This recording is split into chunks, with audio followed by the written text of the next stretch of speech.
Hello বন্ধুরা, আপনার সবাই ভালো আছেন? আজকে আমি চলে এসেছি একটা রেসিপি নিয়ে। তো এখন তো ছিমের সময়। ছিম বলতে বিভিন্ন ধরনের সবজি এখন পাওয়া যায়। আর এখানে আমি কিছুটা মাছ নিয়েছি। আজকে আমি 3 রকমের মাছ নিয়েছি। এখানে কয়েকটি ইলিশ মাছ আছে, আর আছে পাতারি মাছ, আর সিলভার কাপ মাছ। সিলভার কাপের একটা বড় একটা পিস আছে। এইগুলো 3 রকম মাছ ছিল। আজকে রান্নার মাছ কম আছে ঘরে, 3 রকম মাছ দেখে একসাথে রাখা আছে, তাই সেইটা নিয়ে আজকে রান্না করব। তো ছিম দিয়ে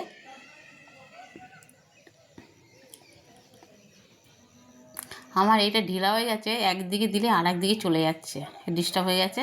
তো এই দেখুন, তো এই মাছগুলো আমি ভাজা করে নিচ্ছি। নিয়ে আর আমি ছিম কেটে নিয়েছি। ছিমগুলো কিন্তু সব আস্ত নিচ্ছি। আর মাছগুলো ভাজা করে নিয়ে আর আমি একটু না, এই দেখুন মাছ আর কিছুটা আছে, সেটা ভাজা করে নিচ্ছি। নিয়ে তারপর দেখাচ্ছি। এখানে আমি জিরে ফোড়ন দিয়ে দিচ্ছি। আস্ত চিমি এইভাবে রান্না করে খেয়ে দেখবেন। এখন পেঁয়াজ রসুন আদা সব একসাথে পেস্ট করে নিয়েছি, আর দুটো তিনটে কাঁচা লঙ্কা দিয়ে দিচ্ছি।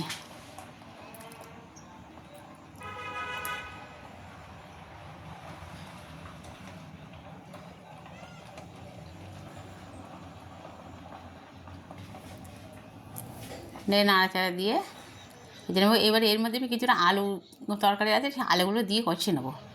কেন আলুগুলো এর সাথে মশলাটা কষানো হবে, আলুগুলো কষানো হবে, সুন্দর খেতে লাগবে। কেননা আলুগুলো আলাদা করে আবার সিদ্ধ হতে সময় লাগবে, তার জন্য আমি কষিয়ে নিচ্ছি। কষিয়ে নিলে বেশ ভালো সুন্দর লাগবে খেতে।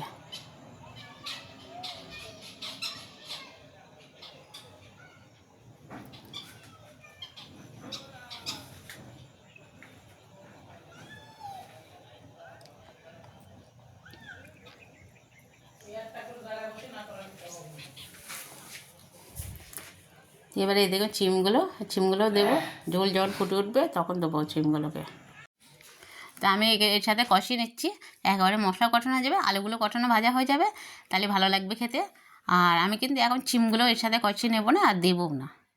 এবার দিয়ে দিচ্ছি লবণ, দিয়ে দিচ্ছি কিছুটা, দিয়ে একটু কষিয়ে নিচ্ছি। লবণ দিয়ে কষিয়ে নিলে পেঁয়াজগুলোর মশলা গাছ থেকে জলটা ছেড়ে দেবে, আর কষানোটা সুন্দর হবে। আর অন্য মশলাগুলো আর পরে দিয়ে দিচ্ছি।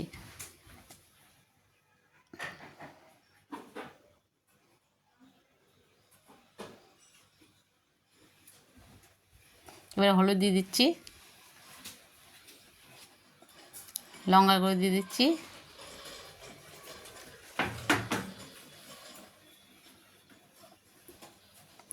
একটু চিনি দিয়ে দিলাম,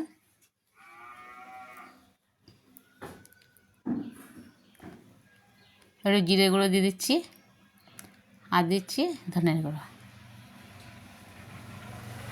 দিয়ে এবারে একসাথে কষিয়ে নেব।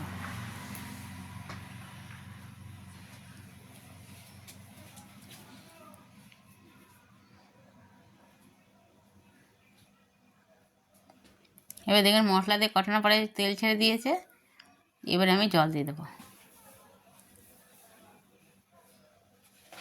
আবার একটু মশলা দিয়ে জল দিয়ে একটু করে নাড়াচাড়া দিয়ে নিয়ে, তাহলে মশলাগুলো পুড়ে যাবে না, আর ভালো হবে।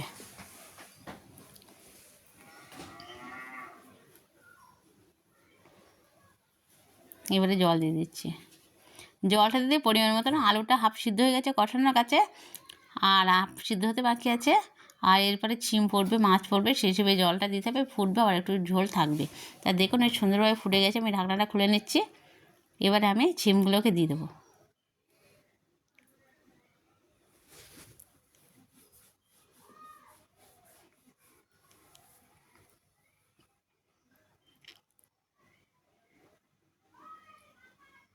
ছিমগুলো সব দিয়ে দিচ্ছি। এবার সাথে দিয়ে দিচ্ছি টমেটো দুটো, তাহলে বেশ টকটক বেশ ভালো লাগবে খেতে। দুটো টমেটো দিয়ে দিলাম।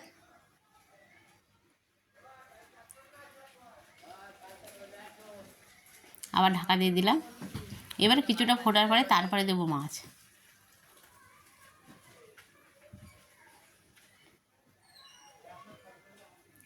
এ দেখুন অনেকটা সুন্দরভাবে ফুটে গেছে। এবারে মাছগুলোকে দিয়ে দেবো। আর 3 রকমের মাছ দিয়ে রান্না করলে কিন্তু তরকারি একটা স্বাদ বেশ ভালোই আসে। 2-3 রকম মাছ একসাথে রান্না করলে।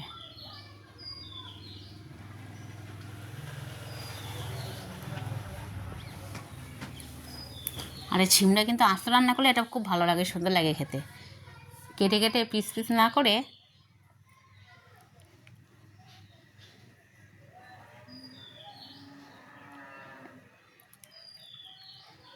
দেখুন আমার তরকারিটা হয়ে গেছে। এবারে নামিয়ে ঢেলে আপনাদেরকে দেখাচ্ছি।